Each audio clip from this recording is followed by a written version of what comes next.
Hello, a very good morning to everyone. And previous video में हमने क्या देखा था?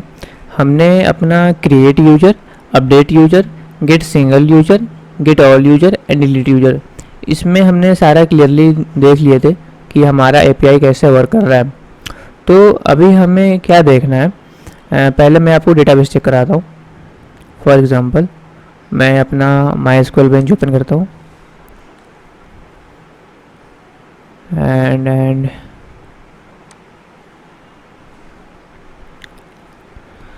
एंड हमारे पास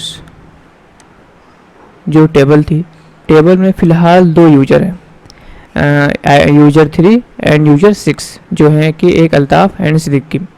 तो हमारे पास अभी रिसेंटली दो यूजर हैं।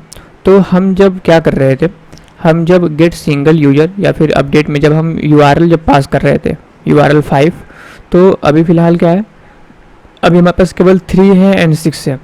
तो क्या होगा कि हम वो पास कर दें जो डेटाबेस में है ही नहीं। फॉर एग्जांपल डेटाबेस में केवल 3 है।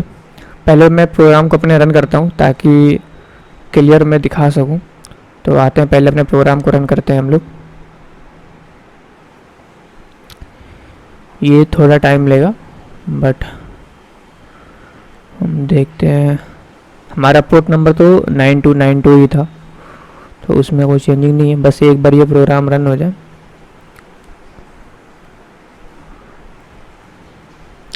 तो हम देख सकते हैं Tomcat start on port 9292 and start blog application. तो अब हम आते हैं अपने पोस्टमैन में, और डेटाबेस में क्या वैल्यू थी, 3 था और 6 था। तो हम क्या करते हैं, पहले 3 पास करते हैं गेट के लिए। तो जैसे मैंने 3 पास किया, हमारे डेटाबेस में जो वैल्यू थी वो हमें रिटर्न कर दिया। बट अब हम क्या करते हैं, अब हम वो वैल्यू पास करते हैं जो डेटाबेस में है ही नहीं। फॉर एग्जांपल 3 है, 6 है। मैं पास करता हूँ 8 यहाँ पे आईडी है नहीं, तो मैं 8 सर्च करके देखता हूँ क्या होता है। तो मैं यहाँ पे 8 किया, और 8 करने के बाद जैसे मैं सेंड पे क्लिक करता हूँ, हमें एरर मिलता है स्टेटस 500 जो कि इंटरनल सर्वर एरर है। एंड तो हमें क्या करना है, हम चाहते हैं कि हमें जो एरर मिले, ये हम एरर खुद से, जैसे कि हम एपीआई रिस्पॉन्स में मैसेज कर रहे थे जब हमें डिलीट कर रहे थे यहाँ पे, तो हमें जो मैसेज मिल रहा था कि यूजर डिलीटेड सक्सेसफुली, हम चाहते हैं सेम वैसे ही हमें वैल्यू मिले। मैं आपको दिखाता हूँ। मैं डिलीट किया कोई भी एक, फॉर एग्जांपल डेटाबेस में कौन सी वैल्यूज़ है, मैं 6 है, मैं 6 को या फिर 3 है, तो मैं 3 को डिलीट करता हूँ। मैं यहाँ पे 3 पे क्लिक किया एंड यहाँ पे सेंड पे क्लिक किया। तो हमें ये जो हमने कस्टम मैसेज बनाया था कि मैसेज में मिले user deleted successfully and status में मिले ट्रू, और ये लिए डेटाबेस से वैल्यू डिलीट भी हो गई होंगी। तो हम सेम इज इट इज ऐसा ही चाहते हैं कि जो यूजर हमारे डेटाबेस में है ही नहीं, तो हमें ऐसा एरर ना आए, हम खुद से अपना कस्टम एरर हम सेंड करें, ताकि मैसेज में हमें ये मिले कि user not found with user ID 3 and status में क्या मिले, हमें फॉल्स मिले। तो ऐसा कस्टम बनाने के लिए हम याद करें कि हमने ऐसा किया भी था। हम आते हैं अपने यूजर सर्विस में, यूजर सर्विस इम्पल में। तो यहाँ पे हमने क्या किया था, हमने जब आईडी सर्च किया था तो हमने ये क्वेरी, यहाँ पे हमने ये प्रोग्रामिंग किया भी था कि अगर डेटाबेस में अगर हमें यूजर यानी आईडी जो हम पास कर रहे हैं अगर वो मिलता है, तो वो पहले हम एक वेरिएबल में स्टोर करा ले रहे थे एंड सर्च करके एंड फिर उसको यूजर डिटी में कन्वर्ट करके उसको रिस्पॉन्स कर दे रहे थे। लेकिन फॉर एग्जांपल अगर वो नहीं मिल रहा था, तो और एल्स थ्रो करके हम रिसोर्स नॉट फाउंड एक्सेप्शन, और एक्सेप्शन क्लास हमने बनाया भी था जिसमें हमने लिखा था कि user not found with user ID, and ये हमने पास किया था। तो आते हैं अपने रिसोर्स नॉट फाउंड में, और यहाँ पे हमने पूरा प्रॉपर इसका कस्टम बनाया हुआ भी था कि रन टाइम एक्सेप्शन को एक्सटेंड करके, और पूरा हमने बनाया था कि यहाँ पे मैसेज हमें क्या मिले, resource not found with user ID इतना। तो ये हमें कहाँ, ये जो हमने किया था ये तो हमें मिला नहीं, ये हमें मिला है, बट कहाँ मिला है मैं आपको दिखाता हूँ। मैं आता हूँ, पहले हमने पोस्टमैन में आए थे, और जैसे ही हमने गेट सिंगल यूजर पे क्लिक किया था एंड जो हमारा ये एरर आया था, तो हम अपने कंसोल पे आएंगे उसी टाइम पे, और अपने कंसोल में आने के बाद मैं इसको थोड़ा बड़ा करता हूँ ताकि हमें क्लियर दिखे।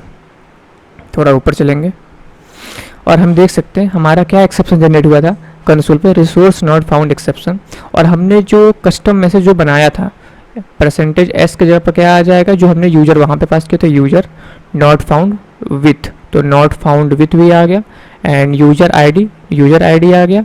और जो हमने यूजर आईडी 8 सर्च किया था, मैं दिखाता हूँ आपको, मैंने 8 सर्च किया था, तो प्रॉपर हमें कस्टम मैसेज मिला भी कि user not found with user ID 8। तो हम ये चाहते हैं कि ये जो मैसेज हमें मिला है वो यहाँ पे ना मिले, हमें यहाँ पे मिले प्रॉपर मैसेज, पहले एक साइड में जो हमारा की हो और की में मैसेज हो, एंड वैल्यू में हमें मिले user not found with user ID इतना।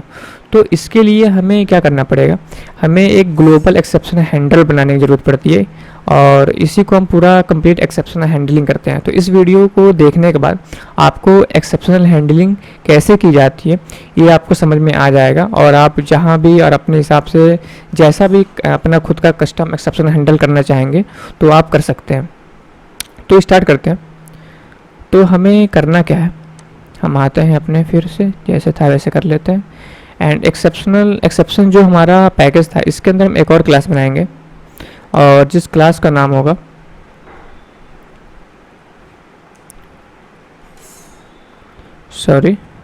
इसका हम नाम रखेंगे global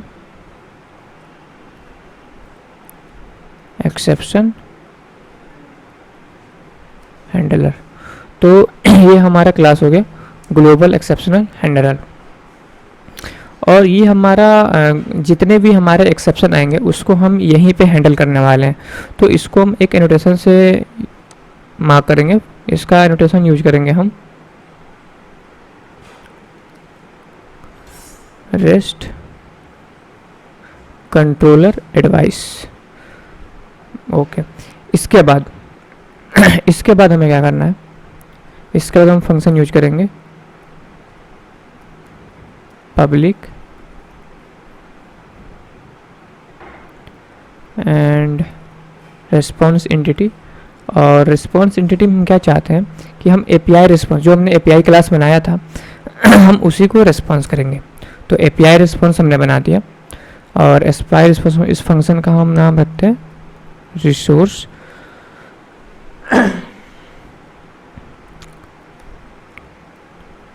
resource not found exception. तो इसके अंदर हम क्या करेंगे, इसको एक्सेप्शन हैंडलर कर देते हैं, एक्सेप्शन हैंडलर। और इसके अंदर हम क्या करेंगे, हम पास करेंगे resource not found exception and EX कर देंगे, जो कि सारा मैसेज के अंदर स्टोर हो जाएगा। और इसके बाद हम लिखेंगे stream message equal to x dot get message, and then हम लिखेंगे API response equal to new API response, and इसके अंदर हम दो चीज़ पास करेंगे, जो हमारा एक मैसेज था वो message, and second thing is कि हमारा फॉल्स हो गया, यानी कि प्रोग्राम यहाँ पे हम करेंगे फॉल्स, एंड देन हम रिटर्न करा लेंगे return new response entity. And response entity के अंदर हम क्या पास करेंगे, अपना जो API रिस्पॉन्स हमने यहाँ पे बनाया हुआ था वो API रिस्पॉन्स, एंड HTTP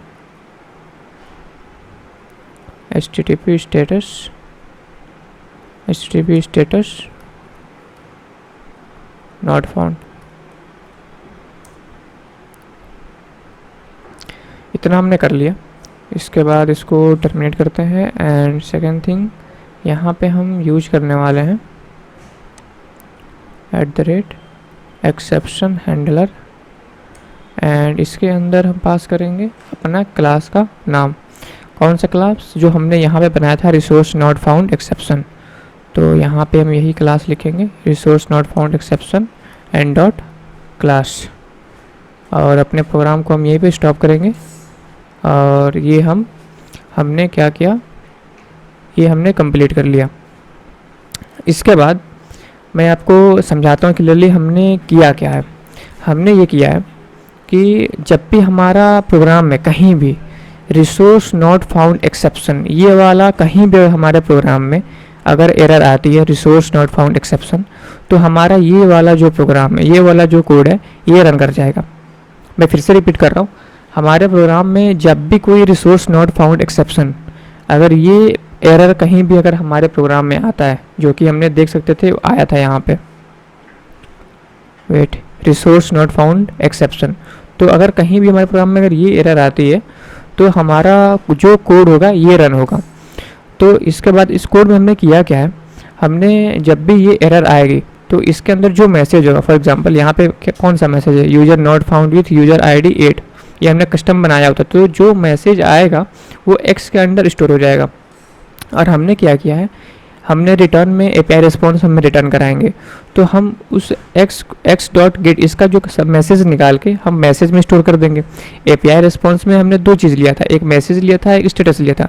तो मैसेज का तो हमने फिल कर दिया कि जो इसके अंदर जो मैसेज आ रहा है, यानी कि user not found with user ID 8, वो मैसेज आ गया हमें, वो हमने स्टोर करा लिया मैसेज में। एंड हमने एपीआई रिस्पॉन्स का नया ऑब्जेक्ट क्रिएट करके हमने वो मैसेज पास कर दिया। एंड सेकंड थिंग जो हमारा स्टेटस था, उस स्टेटस में हमने फॉल्स पास कर दिया। एंड हमने यही चीज़ को अपने रिस्पॉन्स टीम में रिस्पॉन्स करा दिया, एपीआई रिस्पॉन्स कर दिया। एंड ये जो हमारा एपीआई रिस्पॉन्स है जो हमने क्रिएट किया था, इसको हमने क्या किया, रिस्पॉन्स करा दिए। और HTTP स्टेटस हमने क्या पास कर दिया, नॉट फाउंड। तो अब हम अपने प्रोग्राम को रन करते हैं और अब हमारे प्रोग्राम में प्रॉपर मैसेज आना चाहिए। तो आते हैं अपने ब्लॉग एप्लीकेशन में और यहाँ पे आने के बाद इसे हम रन करते हैं।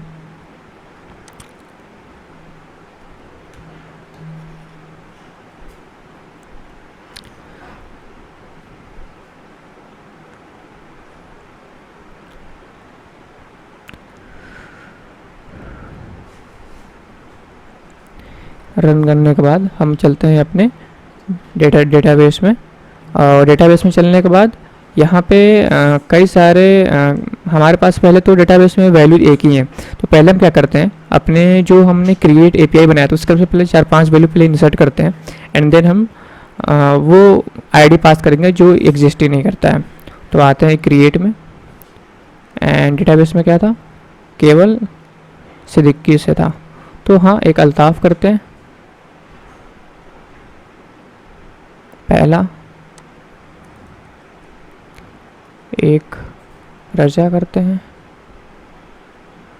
और एक में दोनों एक साथ कर ले रहा हूँ, या फिर पपाया कोडर्स में कर दे रहा हूँ, पपाया कोडर्स। और मैं फिर से सेंड करता हूँ और सेंड करने के बाद डेटाबेस में आते हैं और अभी हमारे पास यूज़र आईडी में 6 है, 8 है, 9 है, 10 है।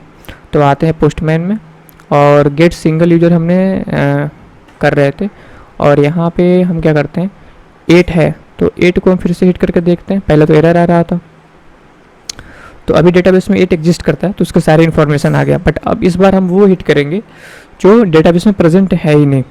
तो 6, 8, 9, 10, यानी कि इस बार देखो इसमें कहीं 5 नहीं है तो मैं 5 हिट करता हूँ।